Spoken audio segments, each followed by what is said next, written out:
yung ginagamit ni Dominkite, Yes. he finds a way to win. You see the countdown on your screens, draft na. At dito mag-uumpisa ang laban dahil nakita natin sa serye, unang serye ng araw na to, draft wins games. Woo!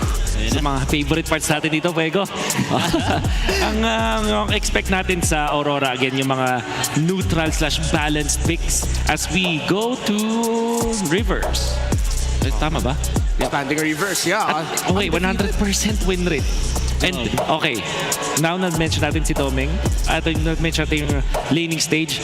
Isa sa mga feeling ko ay talagang strengths ng Aurora yung tinatawag kong Doming double, the double lane, which in this scenario, nasa expanding reverse, inflated pa siya. Again, yung Doming double na nangyari yun bago pa magkaroon ng new patch.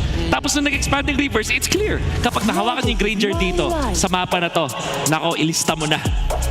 Oh, so pag tinanggal ng TNC Pro Team talaga yung Harris, nirespeto nila. Feeling mo warranted talaga to, dapat tanggalin ng TNC to, Fuego.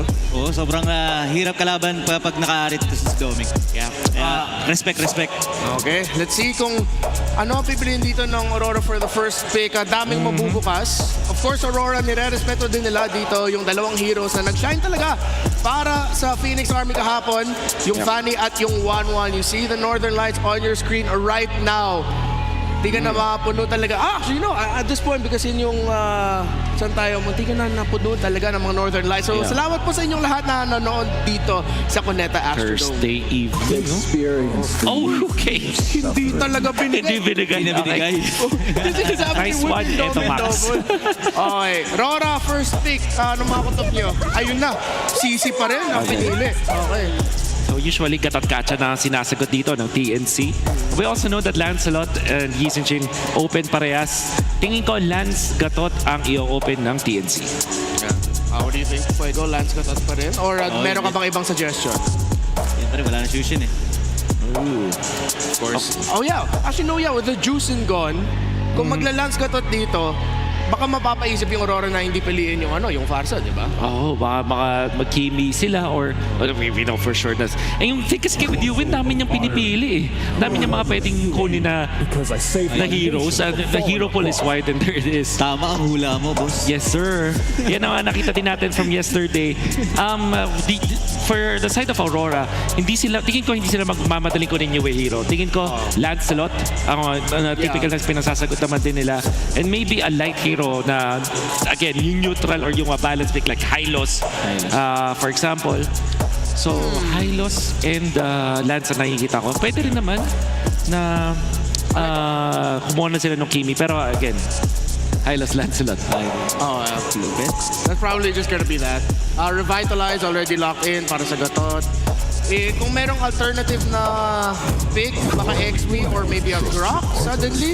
Ayun. Medyo mahirap, baka mag-valen dito yung TNC.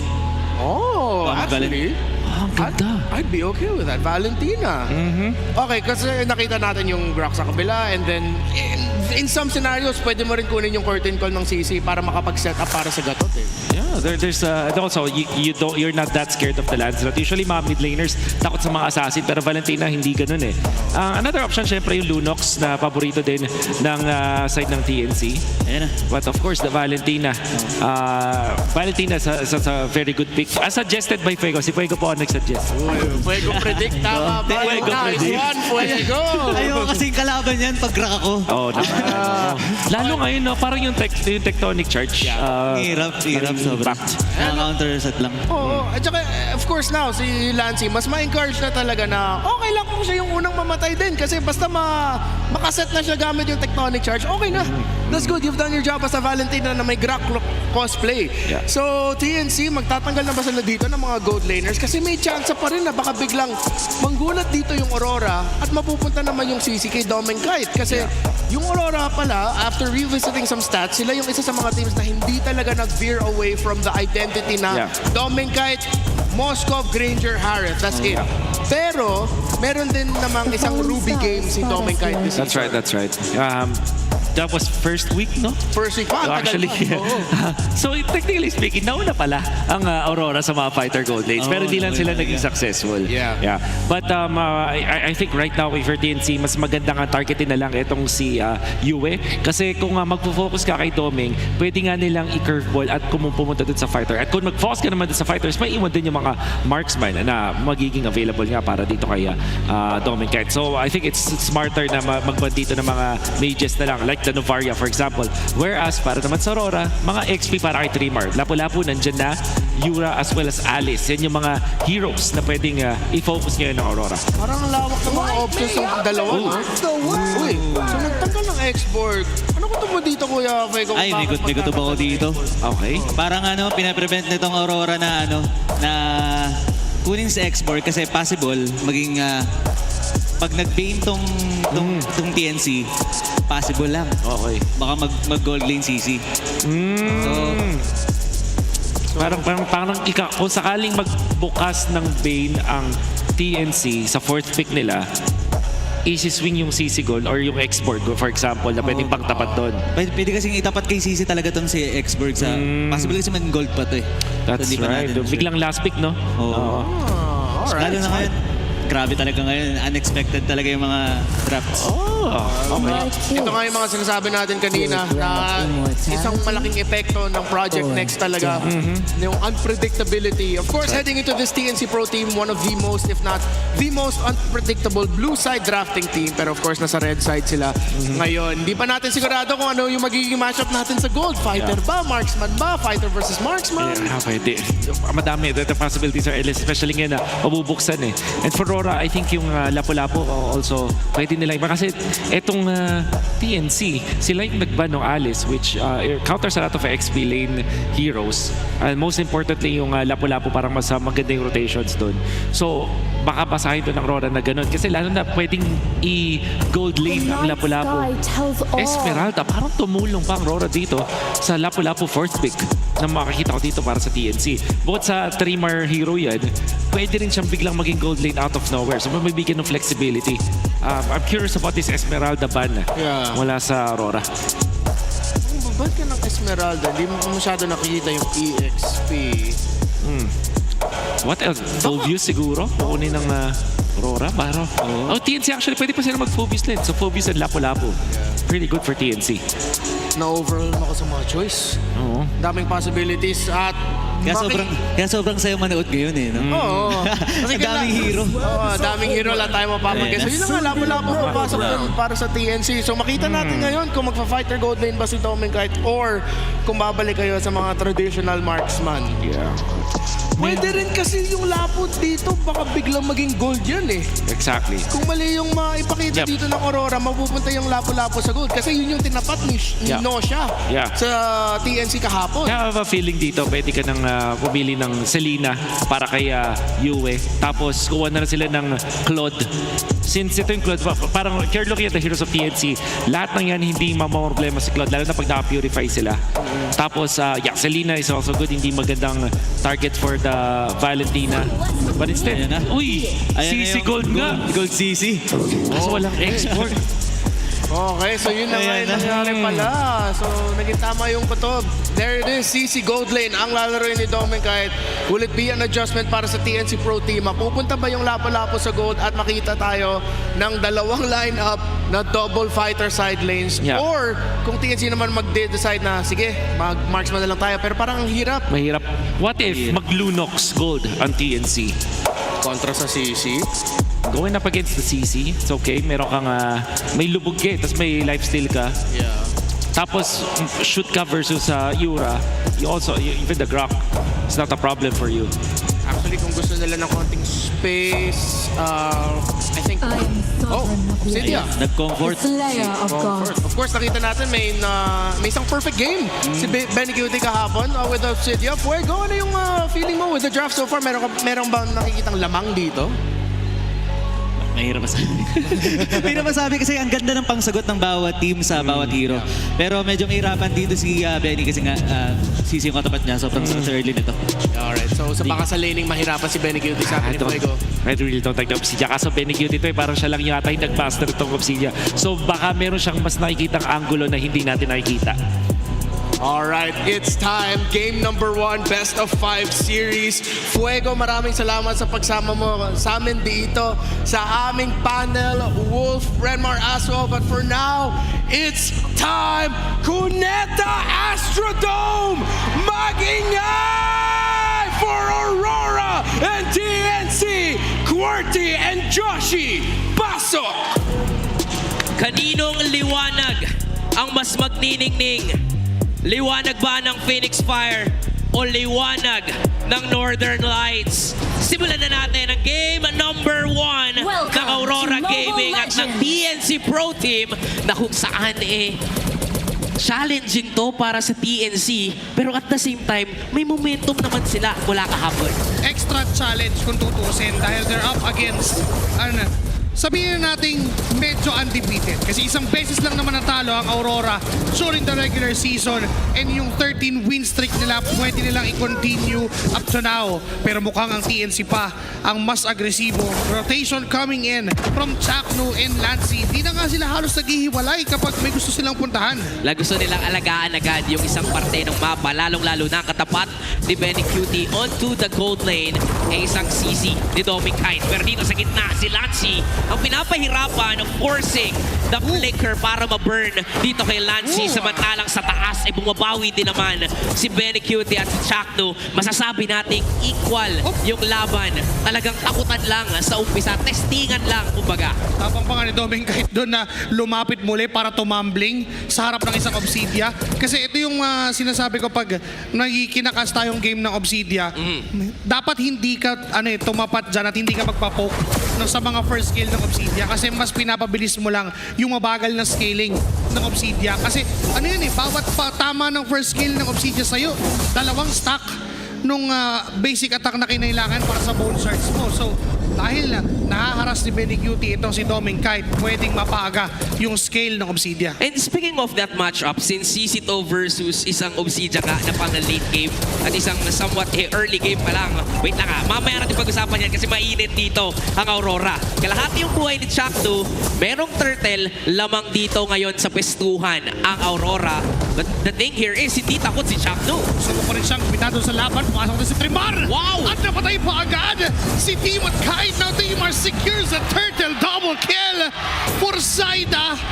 Mainit nga ang Phoenix Fire. Nagiinit ngayon ang TNC Pro Team. Even si Chakno, ayaw niyang pauwiin sa light dito. Maliit na bagay yan, pero malaki yan para sa kupunan nila. 2 kills ang makukuha ni Zaida. Dagdag pa natin yung nakuhang turtle ni Trimar TC. Definitely a win. An advantage para dito sa TNC. Now for Aurora Gaming, paano nila to babawiin? Kasi kilala natin sila sa matindi at malakas sa early game. It will all start doon sa pwedeng set up na manggagaling dito kay Light together with Yue. Yung damage output naman ng Kimi ay kailangan mong respetuhin during the early. So kailangan mag-ingat pa rin ng TNC. Pero yung ginagawa kasi ni Chakno ng mga ganitong bagay, yung pinapakita niya saan nanggagaling ang mga members ng Aurora, pero ginamit na yung tech charge, binurse down, ayun pa lang. Kakasabi pa lang natin, set up ng Grak, damage ni Yue, all they needed para i-burst down si Chakno. Pero lalaban muli ngayon at TNC. Trimar ay nasa middle lane. Pero pinap lang yung Mountain Shocker, pero hindi tutuloy ang laban. Nakakatakot sa ginawa doon ng Aurora. Si Chakno pa yung binigyan nila. Diba nung umpisa nagdadalawang isip sila kung kaya ba nilang i-burst down. Pero nung biglang nag-set up si Light, lahat ng mga kampi dito sa Aurora hindi na rin nagdalawang isip. Lahat sila nag-follow up na doon sa setup and definitely they got that kill. Okay na yon para sa kanila. Mukhang magiging equal ulit yung footing dito sa laban.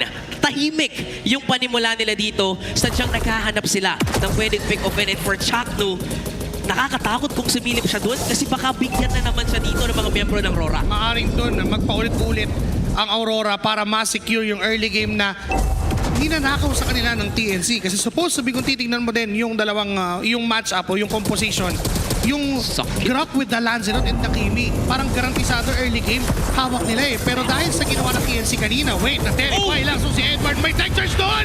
Nag-aabang lang pala sa dilim ng isang liwanag. Pero sabi ni Trimar, ako na ang bahala sa likuran. Pero pag ginamit ng textures doon, nakinopia lang. Pero AOG. hindi na naabutan. AOG na binitawan. Chakno may naipit sa gitna na ng laban. Apat na Aray. tao, apat na katawan. Inalay lahat para bigyan ang mga members ng TNC Pro Team. At mukhang libre ang Turtle sa kamay ng Northern Lights. Nabibigyan na naman ng liwanag ang daan ng Aurora dahil sinisimulan to ni Light. Flicker Tech Charge. Na-caught off guard ang mga miyembro dito ng Phoenix Army. And with that being said, mabilisan nang nabawi agad nila yung lead na na-establish kanina ng TNC. Pero sa may bandang ibaba, gusto yatang bigyan ni Sida at Dreamer dito. Itong si Edward, but definitely, some purify lang yung kailangan. Buhay na buhay pa rin si Mr. Consistent. And now for Aurora, not just the turtle and not just the skirmish, pati yung Torre sa taas nakuha na nila. Dumating na kasi sa punto na ito na yung lamang ng CC o ng Fighter Gold Lane over a traditional marksman, yung level 4 power spike. Nung time na nagkaroon na ng ultimate, etong si Doming Kite, doon na nagsimula na kaya niya ng bulihin yung Obsidian na meron si Benny QT. Considering pa na naka-vengeance pa siya na spell. Hindi lang kasi reflect damage yung aasahan mo, pati yung damage reduction.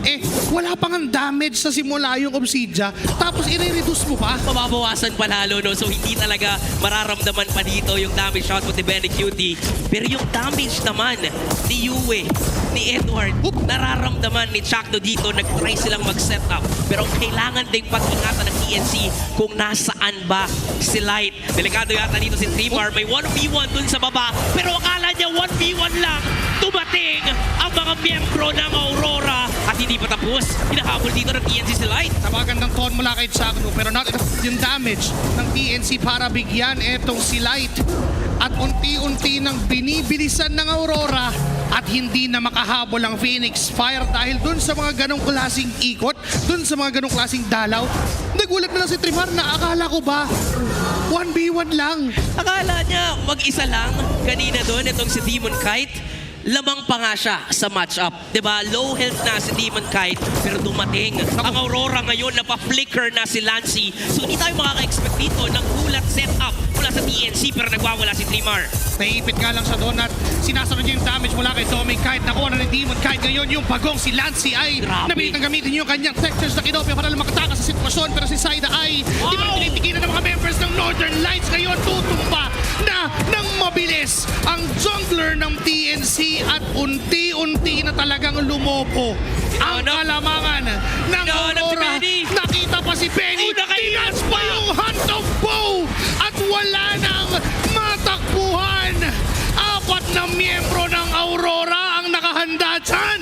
Lahat ay naipanalo ng Aurora Gaming. Nakuha yung turtle, nakakuha ng kill, at tila ba hindi pa tapos. Gusto pa nilang kunin ang buhay ni Chakno, but definitely Oryx Buff na lang daw muna. Gustong bumawi dito ng TNC Pro Team at si Saida. Baka may iipit si Light. Tumama yung Lance Basher na mamumula kay Trivaran. Mamamatay si Light pero low na rin ang HP ni Chakno. Kaya siyang magiging trade-off. Ngayon si Edward sa harap. Napakakunat ng Uranus. At hindi nila mabawasan. Pero nandiyan naman si Saida. Nandiyan naman si Lance at Benny Cutie. Binato nila yung mga damage. Pero ihihil lang pabalik ni Edward. 4K gold lead na meron Oh ngayon my ng Aurora. And Mr. Consistent. Men partida sa isang Uranus, hindi mo kayang pumatay. Pero iba talagang gumalaw. Itong si Edward, ginagawa niyang killer yung hindi naman killer. Kasi nga naman, blade, armor, second item. Masakit ka, Saida? Sige, damhin mo yung sakit mo. At ngayon ang Aurora ay nakahanda na sa panibagong setup na binibitawan. May traction pulse mula doon kay Yue at si Edward nandun lang sa harap. Parang bodyguard lang. Hanggang dito lang kayo. Hindi kayo makakapasok. No ID, no entry. Pero hindi na rin naman na pinasok doon ng Aurora yun. Definitely when it comes to the turrets, lahat dito ay nakukuha na paunti-unti ng Aurora. For TNC right now, yung scaling heroes na meron sila dito, mukhang kailangan talaga ng mahaba-habang oras bago mag-online. Lalo na't Obsidian nga yung gamit ni Benny Cutie. Again, pinag-usapan ng panel natin, binanggit nila na makapag-pull off itong si Benny QT ng isang matinding perfect game kahapon. Galing. I believe that's a Ang tindi nun. 10-0-4 or 10-0-5 KDA na Obsidia. And this time, nabangasan na agad yung record niya. Nabigyan agad siya ng mga members ng Aurora. They know who they will target at alam nila na medyo mahirap kalaban yung Obsidian ni Ben. Dagdag mo pa yung pag-iwas kanina ni Demon Kite doon. So, Yung perfectly timed na isang Thorned Rose. Napakalaking bagay kasi pwedeng ma-outplay bigla ni Yes. Benny QT yun. Lalong-lalo na mapapalapit siya doon, tapos Makakaikot siya, makakataka siya. Definitely a beautiful escape mula dito. At wow, grabe din. Maraming salamat din sa mga sumusuporta dito sa ating mga players. Kitang-kita mo, halos mapuno na ang venue natin. alam mo, usually madilim sa venue dahil kailangan na makita ng mga viewers yung screen natin sa harap. Pero dahil sa dami ng auroras na nandito ngayon, nagliliwanag ang isang parte ng Cuneta Astrodome. At ngayon ay mukhang sisimulan na ulit natin ang laban. Game number 1 para dito sa dalawang koponan na kung saan para sa Aurora gusto nilang patunayan kung bakit sila ang top seed. Samantalang sa TNC, the challenger mindset sa kanila ngayon tila ba kahit na lugi sila, ilalaban yata nila yung Lord. Tinatapangan nila 5 laban sa 4 na magiging talaan. Hinahanap ang mga members ng Aurora pero nagkakitaan. Nandun si Zaida na zone na. Hindi na siya pinapalampas ng 3 miyembro ng Aurora. Pero si Trimar, ganun din naman ang ginagawa kay Demon Kite. Pero mukhang naipit doon sa likod si Doming Kite. May Earthen Rampart na napakagandang pwesto pero hindi i-commit. Wala na rin ultimate itong si Light. Kaya naman yung laban na inaambalang kanina, puro ambalang. Wala pa rin mamamatay. Diba? Kumbaga, hawakan mo sa tenga, puro hawak lang sa tenga. Pero ngayon, yung Lord masesecure na ng Aurora Gaming. Unti-unti ding lalaki yung lead nila. Pero sa taas, si Light, nakita si Zaida pero makakaiwas lang din naman. Pwedeng mag-counterplay ngayon ng Phoenix Army. Abot ang ba? Pero naarangan pa rin ni Light yung daan at hindi niya hahayaan ng Phoenix Army to make their counterplay. Hindi na rin pinilit maghabol dahil makamadelikado pa ang TNC doon sa paghabol nila.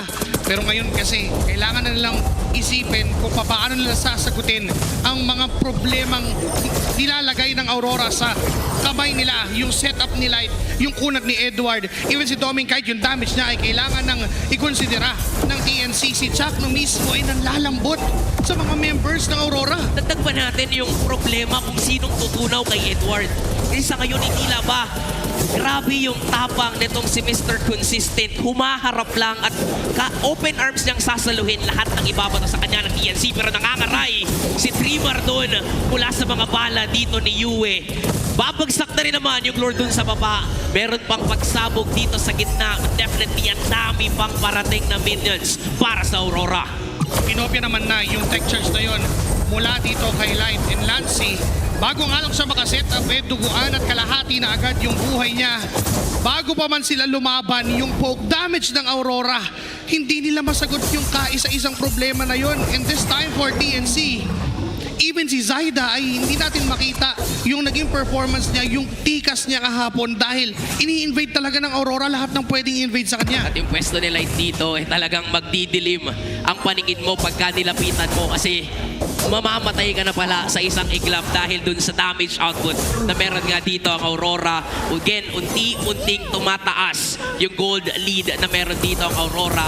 At the same time, hindi nila hinahayaan na makapag-farm ang TNC. Even yung mga minions sa side lanes, pinifreeze na nila para wala na talagang ma-farm dito si Zaida pati si Benny. Pinag-uusapan natin kung gaano ka-scaling yung mga heroes ng TNC, specifically itong Obsidian ni Benny QT. Pero ang hirap kasi maghanap ng resources kung yung Aurora na mismo yung nagko-control ng ibibigay sa inyo eh. Sila na yung nagdidikta kung ano yung mga pwede nyo lang kunin. Inaagawan kayo ng buff, pinipris yung mga minion waves. Tapos kapag may nakitang ng malalim, pwedeng patayin ng Aurora. And speaking of pwedeng patayin, nung nakita nga nilang nasa taas si Zaida, hinanap nila bigla Operation Finding Zyda.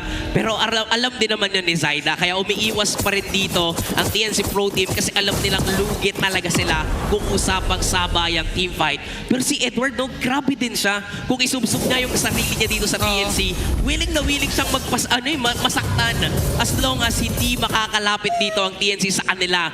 But the thing here is, merong Lord na pwedeng paglabanan. Pero mukhang hindi basta-basta kaya to ng TNC. Nakita ko si Benny Cutie kanina, papunta yata siya ng Sea Halberd. Kalahati na nung item yung na-build niya and maybe that's the power spike na pwedeng hintayin ng TNC. Libre na naman yung Lord. Hindi ko contest ng TNC. Hindi pa nila kaya hindi pa pinipilit. Nakikita na naman natin ngayon ang sistema ng Aurora.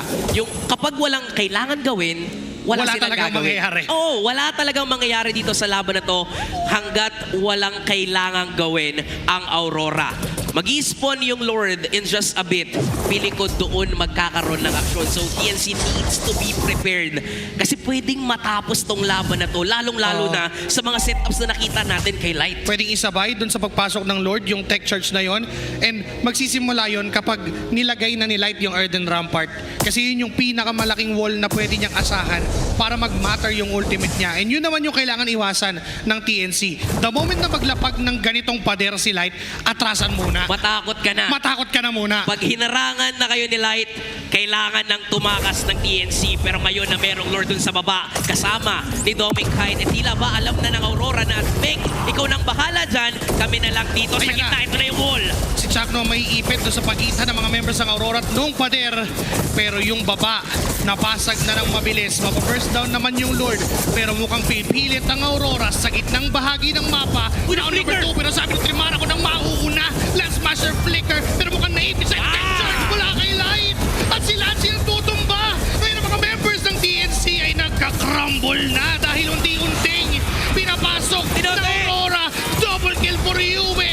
May isusunod pa ba? Kasi pwede namang tumore, pero si Trimar ginagawa ang lahat para depensahan ng base. May minion sa taas, papasagin na yung tore. Ngayon pwede pang umisa, pwede pang kumatok muli. Dahil yung apat ng Aurora may damage naman, pero sabi ni Trimar, hindi. Lumayas kayo sa aming lupain, pero mukhang siya mismo ipapatumbahin. Kaya naman Aurora, sila ang unang magsasign at magliliwanag. A dominating performance para sa Aurora Gaming. Getting the game 1. Pinaparamdam lang kung bakit win streak sila nung regular season. At sa pagpasok ng playoffs, mainit pa rin sila. Nakaka-excite ng marinig ano magsasabihin dito ni Redmar at ni Wolf. Kaya naman kayo na ang bahala. Alright, Aurora takes game number 1 at nakita naman natin yung isa sa mga naging resulta ng sa pag-last pick ng Obsidian para sa TNC Pro Team. Nung nakita natin yung Kimi at saka yung Uranus, of course, nakakalimutan naman natin na ang solid na yung side lanes nila, yung pagka-adjust na pagpunta ng CC into the gold lane, mas naging solid yung lineup nila. Of course, naging Kimi at saka Lancelot yung main carry ng dalawang team. At dahil yung labo-labo yung naging fourth pick ng TNC Pro Team, yung burst na nilabas ni Trimar, yes, gumana para sa unang main trade nila nung nakakuha ng mga kills yung TNC Pro Team. In the end, all that burst gets broken down by the Light Show.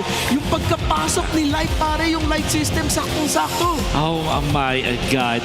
Nakakamangha panoorin yung mga moves dito ni Light. In fact, I was just watching literally si Light lang all throughout this game. Meron kasi akong POV nito mga ginagawa ni Light at nakakamangha kasi parang kahit yung mga Earthen Rampart na pagharang, even yung first kill na pag ginamit on point, at syempre yung mga tech charge usage with the flickers, sobrang on point. Kaya naman nakakakilos freely ang mga cores aside ng Aurora ay dahil na rin sa performance ni Light. Yeah, of course, we have to acknowledge TNC Pro Team. Maganda yung counter engagement na ginawa nila pagkatapos ng unang turtle. Si Trimar pa nga ang nakapag-last hit. But then eventually, nakita na natin yung tinatawag natin para sa Aurora. Yung sistema nila, yung pagkakuha nila ng vision, yung timings ng rotation nila, hindi lang makukuha si vision ng Light. Yung pagkuha nila ng vision ay gusto nila conversion. Na kung meron silang isang hero sa TNC Pro Team na nakita sa jungle, gusto nila bigyan kagad at kung makakuha ng kill, kunin yung kill. Yeah. And I think yung decisiveness na nakikita natin mula dito sa Aurora is also brought to the fact na alam nila talaga yung mga conditions per hero, per player. Kaya naman yung Grok na third pick na nakita natin mula sa kanila, parang naging napaka-effective. Tapos pag ginombo yun with Lancelot and Uranus, alam mo na yung gustong mangyari dito ng side ng Aurora. Pinafunnel talaga nila yung damage nila dun sa kanilang jungler tsaka sa kanilang mid lane. With the CC first pick mula sa Aurora, mas nabuksan yung draft para sa kanila. Either way, kung ang TNC kinuha yung Lancelot or Yi Sun-shin, I'm sure kakounterin nila at kukunin nila yung natira. So for example, in this scenario, Yi Sun-shin ang kinuha ng TNC, they will get the Lancelot and they will draft around it.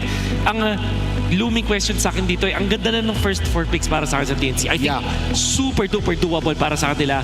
And I was really hoping na may kakaiba dito sa Obsidian. Maybe enough yung pagkuha niya ng Trinity laban sa Yura. Ayun yung theory na tumatakbo sa utak ko. But Edward, hindi nagkaroon ng kahit anong problema sa game na to. He was actually playing so well. So I think yung last pick lang ng TNC dito yung masasabi ko naging question. So parang tinalo lang nila yung sarili nila. Whereas itong Aurora, yung napaka-rigid na structure nila, ang hirap tibagin. Yeah, pagkalaban mo yung isang lineup na merong double fighter gold at gamit mo yung marksman sa side nyo, dapat makahanap kayo ng conversion. Pag hindi mo makuha sa Turtle 2, yes, nakuha nila Turtle 1, pero yung magandang lead para sumasabay na si Benny Cutie, hindi na siya masyado nagpa-farm, hahanapin mo yung opening na yon, Turtle 3 o Lord 1. Ideally sa Turtle 3, magko-commit ka ng gank kung nasan man si Benny Cutie at saka that scenario, I'm guessing baka si Domicart or maybe even Edward, get the Obsidian going around with you, rotate na kayo bilang isang team, tas mag-build na kayo doon kasi ready na si Benny Cutie lumaban, yung marksman nyo ready na lumaban. Pero kailangan natin ulit balikan si Light. Hindi lang sa pagka-tech charge niya, parang yung pader nga lang eh. Doon na nararattle na rin yung TNC Pro Team, yung paglabag ng Earthen Rampart ng Grok, nahihinto si Chakno, gusto na mag-back ng TNC pero hindi na sila makakaback, gumamit na sila ng dash, hindi sila makakapag-dash sa paglagpas sa Earthen Rampart ng Grok. Yeah. And apart from that, syempre, maganda rin naman yung performance dito ni Yue. Tingin ko yung spacing niya is also noticeable na maganda yung positioning niya in a way na yung TNC na force na mag-overextend para lang habulin siya. There was a time na kinailangan mo win ni Yue, pero dahil dun sa kanyang minsan ginawa niyang pag-attract dun sa pag-lure dun sa attention ng mga members ng TNC, na pa-overdive yung TNC, kinailangan nila umuwi and then naging free yung Lord para dun sa Aurora. That was one of the longest team fights na nakita natin dito sa game na makikita mong pwede na sana for TNC. Chakno had the jump. Trimar with the flicker, nahanap na niya doon si Yue in specific, in important scenarios. But eventually, Yue finds the right opening to get out. Still output the damage kasi yung strength ng Kimi. Magbabak ka pero nagdidil ka pa rin ng damage because of how the hero was designed. Tapos umuwi siya and then nagkaroon na ng free lord niya para dun sa Aurora. He was all the time a problem para sa DNC. Kahit nga si Edward dito, na-mention naman natin na hindi siya nakahuli ng TNC Pro Team. Siya yung highest damage dealt para sa Aurora. So, kita mo talaga yung epekto ng Uranus dito dahil wala masyadong mga hero sa side ng TNC Pro Team. Yung tinatawag natin na damage profile. Kung sapat ba yung damage nyo, sakto ba yung damage nyo para mahuli yung isang hero, para ma-take down yung isang hero. Yeah. Kaya nga, sobrang saya dito ni Edward because wala yung damage profile ng TNC Pro Team para kontrahin yung Uranus na yun. BP Irish kaya natin dito si Demon Kite. And of course, because his fellow RSG Raider brother, kasama niya, parang saya din ang buhay ni Demon Kite because alam niya si Yue at si Light, nangaasar na sila eh. Yeah. So si Demon Kite, sige, salamat guys, makakapag-farm ako na maayos at hindi makakapag-invade masyado yung TNC Pro Team. Or so many impressive plays mula dun sa ilang members ng TNC. For example, si Trimar ang ating carry sa ating laban ngayon. Pero that was not enough to stop Mr. Rich Guy, Demon Kite on this Lancelot. Ang maganda rin kasi kapag gumagawa na nga ng mga plays yung mga kampi mo, even itong si Doming Kite, di ba, on the CC, nag-a-attract na rin siya ng attention. It actually allowed Demon Kite to take over the map in a way na itong si Zaida ay hindi nakakapag-farm. Even our caster said, Renmar, na nanonotice nila na yung